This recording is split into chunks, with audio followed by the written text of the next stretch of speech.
Hey guys, kumusta? Welcome to my channel. So, mail call. May bago tayong package. And may bagong item ang ProMag para sa Taurus DX22. I'll do my best na ingatang sabihin yung mga bagay-bagay na ayaw marinig ni YouTube, no? So if YouTube is watching, nothing is for sale in this post. Bale, ito na yung aking Taurus DX22. Ito bago to, no? Forward sound blaster. Safety check prior to filming. Yan, wala yan, safe tayo, no? So, again, nakita nyo na to. Nakita nyo na yan. Ito yung bago naman. Dumating na, in-order ko. So, yan. Basahin nyo na lang, hindi ko sasabihin. Okay. Okay, alright. Ganito itsura niya. So yung quality similar naman sa hindi. Mas makinis yung original. Okay lang, matte finish. So ganito siya pagka naka-insert.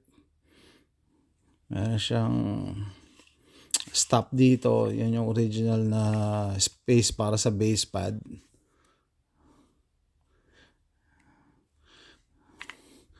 Subukan natin lagyan ito. Ayan guys, ito itsura ng may 34. 34. Okay, not bad. So initially nung nakita ko to sa site nila, sabi ko ang pangit. Pero pagka nakita mo na in person, okay naman pala. Passable. Kahit wala siyang cover dito. Passable. Ibig sabihin, usable. Pwede na. Especially for the price.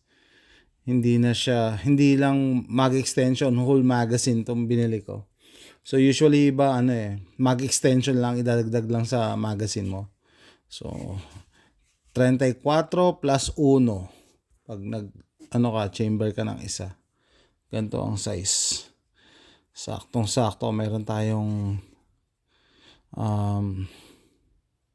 fan switch sa loob. So hindi nabitin ng 10 rounder. Okay guys. 34.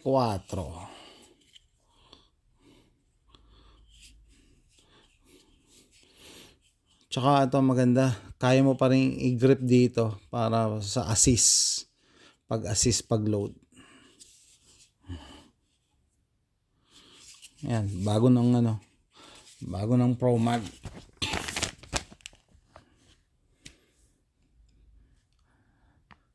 Bye guys.